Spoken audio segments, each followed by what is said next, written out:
Dios les bendiga, amados hermanos, que la gracia del Señor sea con ustedes en esta noche. Estamos muy contentos y agradecidos de Dios que nos da el privilegio de poder compartir su palabra a través de estos medios. A pesar de la distancia, sabemos que la palabra del Señor está siendo transmitida y es motivo de gozo para cada uno de nosotros. La noche de hoy vamos a continuar con la serie que tenemos ya varias semanas compartiendo, porque somos linaje escogido. Estamos trabajando la primera epístola del apóstol Pedro y para la noche de hoy vamos a estar trabajando específicamente el capítulo 3, los versículos del 8 al 12. Vamos a leer todos esos versículos y luego vamos a dar una breve reflexión. Leemos en el nombre del Señor. En fin, vivan en armonía los unos con los otros, compartan penas y alegrías, practiquen el amor fraternal, sean compasivos y humildes. No devuelvan mal por mal ni insulto por insulto, más bien bendigan, porque para eso fueron llamados, para heredar una bendición. En efecto, el que quiera amar la vida y gozar de días felices, que refrene su lengua de hablar el mal y sus labios de proferir engaños, que se aparte del mal y haga el bien, que busque la paz y la siga, porque los ojos del Señor están sobre los justos y sus oídos atentos a sus oraciones, pero el rostro del Señor está contra los que hacen el mal. Amén. Hemos estado trabajando Primera de Pedro y desde el principio pudimos observar que el contexto circunstancial en el que se encuentran esos creyentes es en una situación difícil, padeciendo por la causa de Cristo, y el apóstol Pedro adora al Señor porque nos ha garantizado en Cristo Jesús una esperanza viva. Partiendo de esto, vemos que en el primer capítulo el apóstol Pedro nos insta a permanecer en la fe, a soportar la fe, y vamos a atravesar diversas pruebas, pero nuestra fe será probada, y así como el oro se prueba en el fuego, nuestra fe será probada y saldrá victoriosa. También vimos que el apóstol Pedro nos habla de la santidad como una conducta activa en el creyente, una vida apartada para Dios, ser santos como el Señor es santo. Luego, en los días pasados, estuvimos estudiando un poco sobre que Cristo es la piedra angular y es donde nosotros estamos sostenidos. También vimos que fuimos edificados con el texto de que somos linaje escogido, una nación santa, pueblo adquirido por Dios.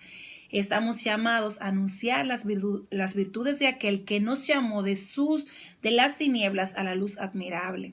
Después estuvimos trabajando la conducta de aquellos que viven en el reino de Dios, aquellos que son escogidos, aquellos que son un linaje apartado, que han creído en el Señor, que han puesto su esperanza en el Señor.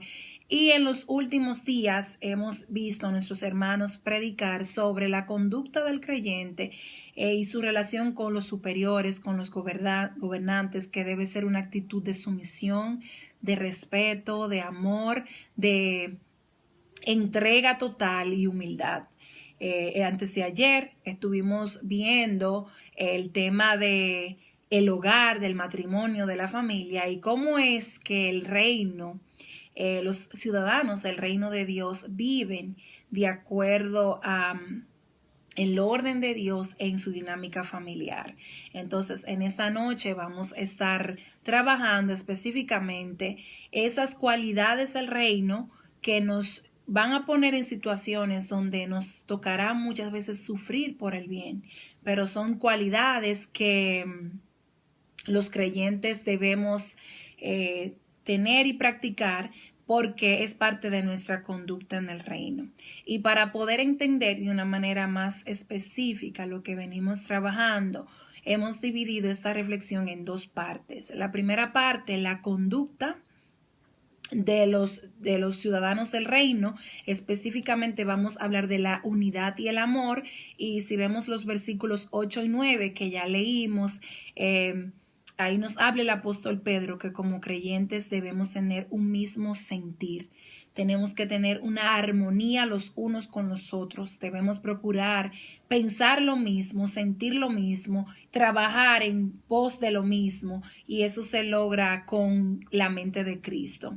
La iglesia es una estructura que debe estar unida para que pueda avanzar y para que pueda caminar como a Dios le agrada.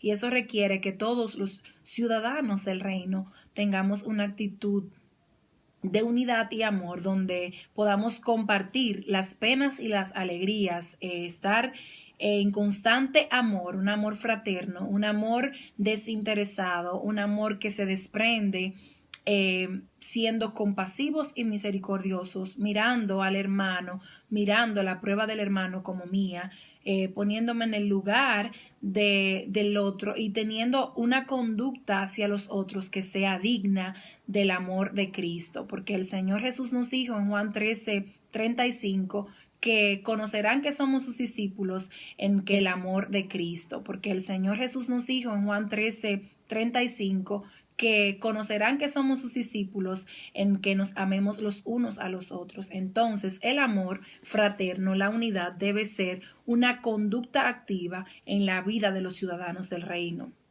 Vemos también en el versículo 9, estamos trabajando en la primera parte de esta reflexión, es que hay un principio: no devuelvas mal por mal ni insulto por insulto, más bien bendigan. El creyente está llamado a bendecir. Y el desafío más grande del amor es cuando nos toca amar a aquel que nos hace daño, cuando nos toca amar a pesar de que nos han insultado, cuando nos toca bendecir, cuando nos toca tener misericordia de aquellos que nos han lastimado y nos han dañado. Pero tenemos la confianza en el Señor que ninguna disputa, ningún argumento, ninguna dificultad, ninguna incomodidad que pueda existir entre nosotros los creyentes es más grande que el amor de Dios, porque el amor de Dios está por encima. Entonces, la reacción natural del ser humano es la venganza, es la represalia, es el motivo incorrecto de reaccionar de una manera desaprobada cuando alguien nos lastima, nos insulta. Pero el creyente que está lleno del amor de Dios sabe que Dios a su tiempo obrará en justicia y de él viene la venganza y de él viene la recompensa. Y no hay nada mejor que esperar que Dios actúe en favor nuestro, aunque la naturaleza humana quiera rebelarse y quiera ponerse en contra de aquello que nos hicieron daño. Ahí el apóstol Pedro nos dice que debemos bendecir. Debemos de tener una actitud de bendición hacia aquellos que nos maldicen. Debemos de tener una actitud de misericordia hacia aquellos que nos hacen mal. Y en caso de tener una diferencia con alguien, un problema, no podemos olvidar que el amor de Dios es mucho más grande que cualquier adversidad presente entre los hermanos. Y no olvidar también que Dios tiene medios para obrar. Dios tiene medios de justicia y Dios nos ha dado a nosotros mecanismos genuinos y correctos para resolver los conflictos, no obrar con maldad. La segunda parte que vemos en el texto es que el apóstol Pedro hace una cita del Salmo 34, los versículos del 12 al 16, es prácticamente una cita, está haciendo referencia de este salmo que lo vamos a leer. Salmo 34 del 12 al 16 dice de la siguiente manera: el que quiere amar la vida y gozar de días felices, que refrene su lengua del mal y sus labios de proferir engaño. Que se aparten del mal y hagan el bien, que busque la paz y la siga. Los ojos del Señor están sobre los justos y sus oídos atentos a sus oraciones. El rostro del Señor está contra los que hacen el mal, para borrar de la tierra su memoria. Y vemos que la esperanza de las personas es vivir bien, es estar felices, es estar contentos, es gozar de una larga vida. Y aquí el apóstol Pedro nos recuerda 3 puntos principales para tener una vida feliz, una vida en plenitud.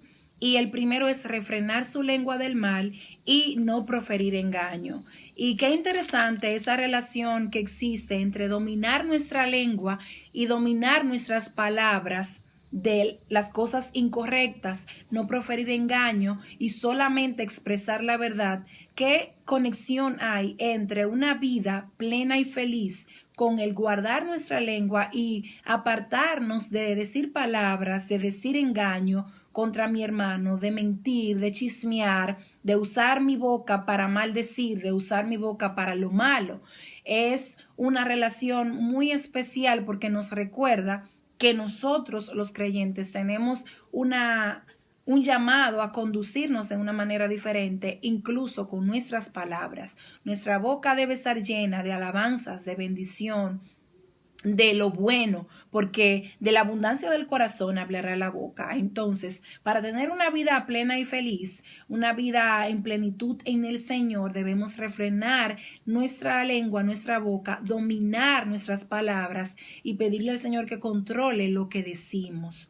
El segundo punto es apartarse del mal y hacer el bien. Para mucha gente es muy fácil hacer el mal y vivimos en un mundo bombardeado por la maldad, pero el creyente debe asumir esta postura de apartarse del mal y no quedarse sin hacer nada, más bien hacer el bien. ¿Y qué implica hacer el bien? Implica servir a Dios y servir a nuestro hermano con un corazón dispuesto, un corazón desinteresado y un corazón movido por la bondad.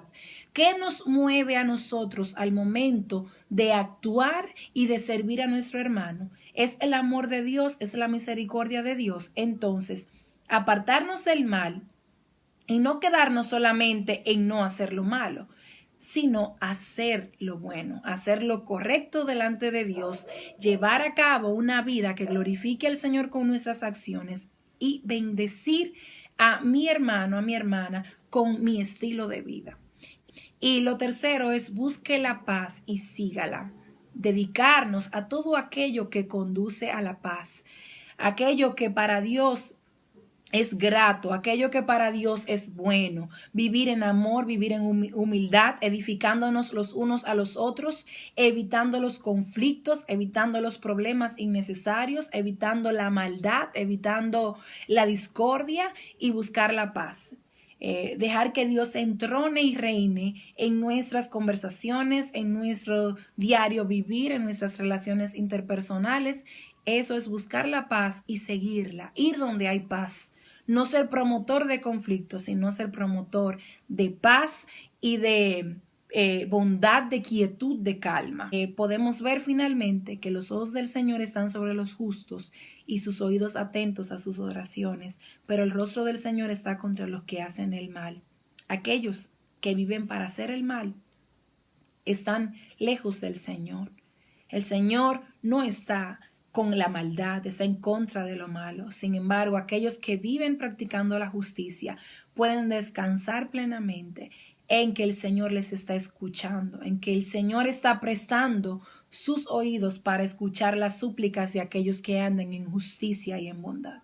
Y qué hermoso saber que en medio de la circunstancia adversa, que en medio del sufrimiento, así como el apóstol Pedro les recuerda esta cita de Salmo 34, podemos confiar en que los ojos del Señor están sobre aquellos que practican la justicia y que Él está atento a nuestro clamor. Es una motivación a vivir en la bondad del Señor, es una motivación a vivir haciendo la voluntad del Señor, que es viviendo para bendecir el nombre del Señor con todo lo que estamos haciendo. Espero que el Señor les bendiga en esta noche, hermanos, que la gracia y la paz del Señor sea con todos ustedes.